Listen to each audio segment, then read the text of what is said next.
currently sitting in my friend's room while she's at work. When will she return? 9 p.m. That's when she returns. I just wanted to talk a little bit about quarantine and my panic disorder and how they coincide. I got diagnosed with a panic disorder in 2018. Might have been 2019. For me specifically, a lot of my anxiety, most of my anxiety revolves around health and death, which is just everything in life. To give you like the rundown, I have like extreme hypochondria. I'm like very scared of any illness, which is funny considering how much I drink. Not a lot. I'm a healthy human, obviously. Sure, Jan. But anytime I have like a weird twinge or a headache or a heart palpitation or a muscle spasm, I automatically think that I'm dying, and it's exhausting. It's so tiring. I'm so tired. To take it to another level, whenever I have something like this, I hyperfixate on it until it literally drives me insane. The last week, I have been up every single night till about 6 a.m.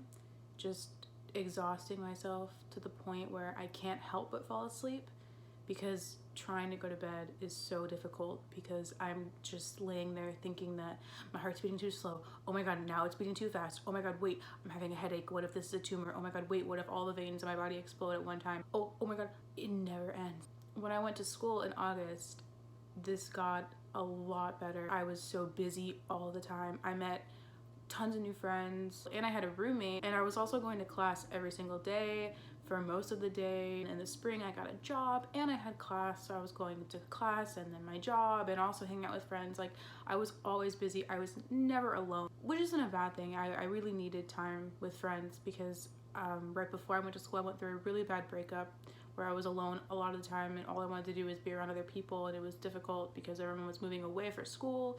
Then all of this mess happened. Since being at home, and although I did start this quarantine with having school, I'm not someone who learns well online. I did online school my junior year of high school and I hated it. I'm not a self-motivated person. I get distracted very easily. I do get very lonely, and that tends to affect my mental health when I can't be around people. I'm a person who needs to be extroverted the majority of the time, and then occasionally takes a day or two by themselves and then goes right back out into the world and spends time with people for multiple days at a time, and it's a cycle.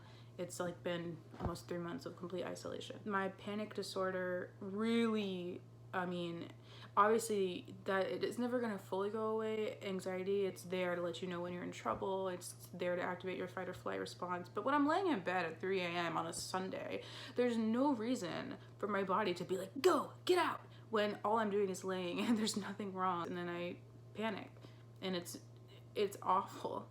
During the school year, I panic attacks, I maybe had like, in the 8 months that I was there, maybe one a month. So maybe 8 panic attacks.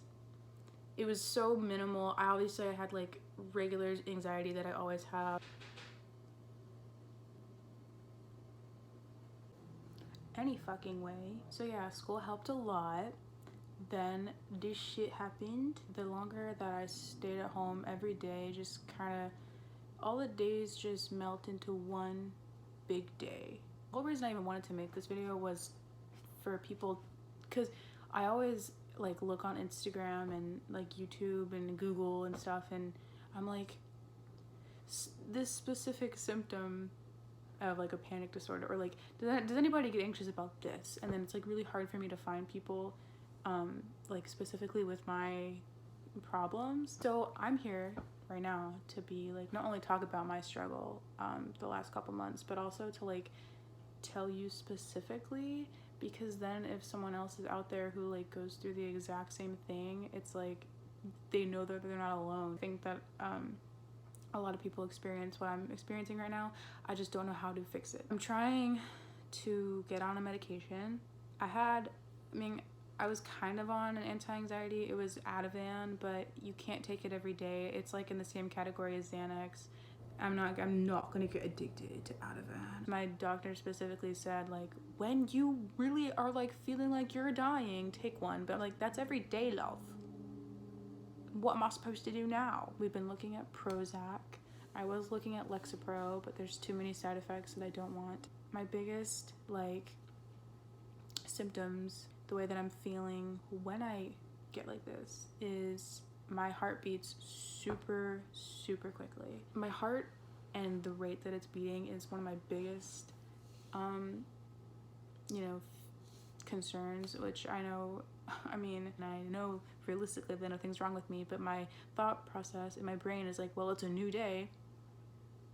Something new could be wrong with you. Just because when you got your blood work done, nothing was wrong with you doesn't mean that there's something wrong with you now. And it's like, dude, stop. It's literally like two different people, and one of them is like logic, and then the other one is like complete, like unreasonably just bananas, like so out of this world, like fucking stupid. Heart palpitations.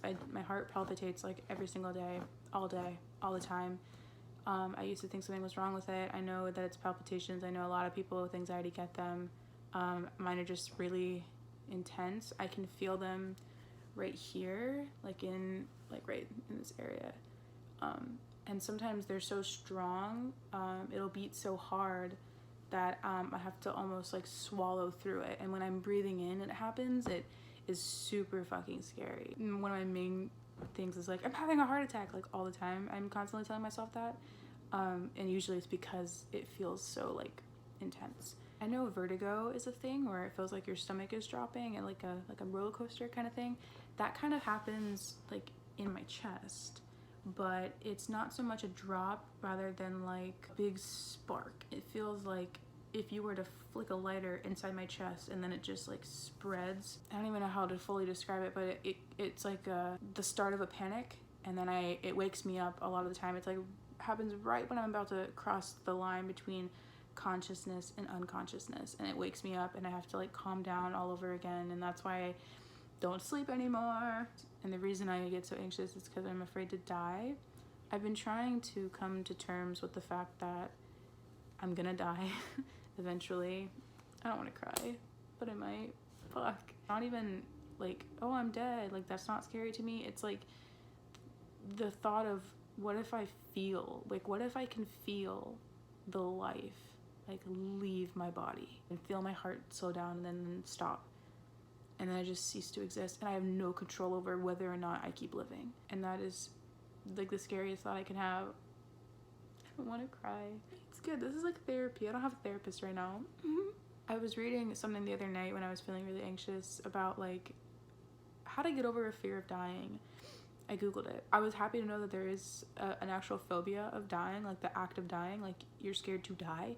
So that was nice to know that there's, a word for it. Scientifically, when we die, we're not even going to be consciously aware enough to know that we're dead or that we're dying. Like, you won't be around to know that you die, which is kind of comforting. And also a lot of people, see, I'm having palpitations right now because I'm talking about it. A lot of people who have had like near-death experiences or who have been, pronounced dead for like a couple minutes have said it's just like falling asleep.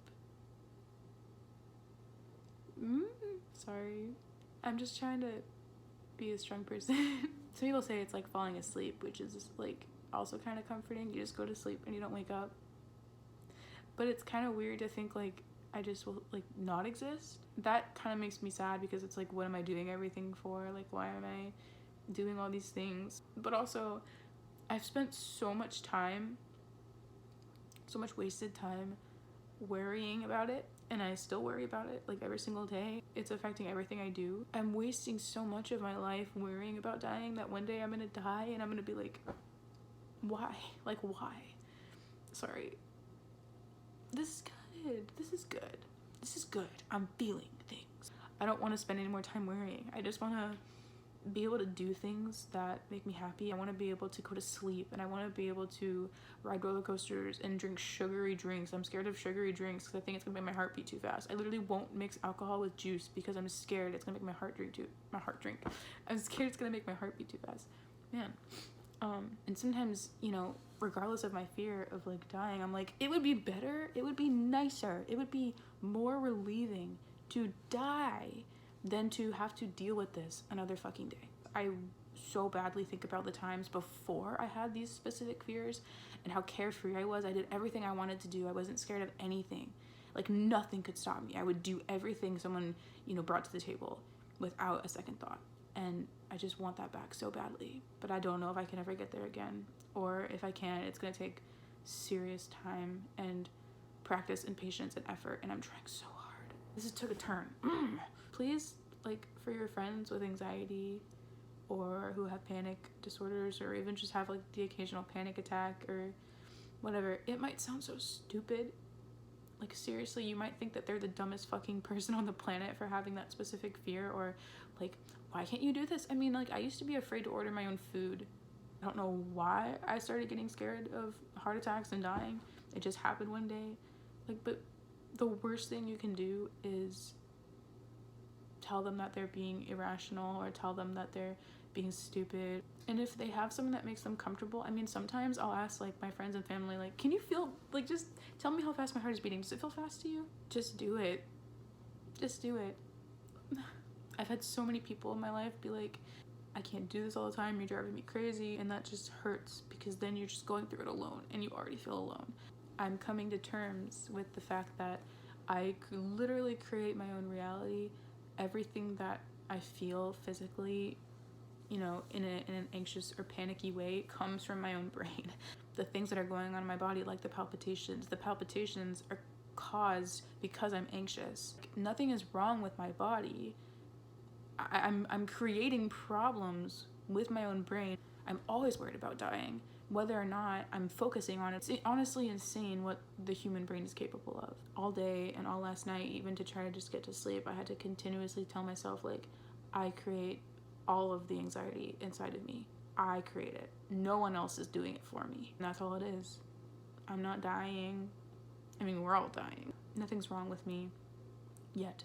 Trying to control my brain, and it's hard, but I'm hoping that on the other side of this, I'm gonna be a better person and I'm gonna be a stronger person, and the day when the day when death does come and knocks on my little door, hopefully I'll be excited for the next chapter, for wherever my soul goes after this. Hopefully I come back as like a lizard or something. I want to be excited to get to my next life. This was so long and I'm so sorry. I just had to talk. Like I said, I don't have a therapist right now, so I'm kind of going crazy. Thank you for watching. If you feel like me, you're not alone. I'm always here. We can always talk. I have no one to really talk to about this because no one fully understands what it feels like. So if you do, please say something. Thank you for watching if you stuck to the end. I hope everybody is staying safe and happy and eating good meals and drinking water. So, thank you.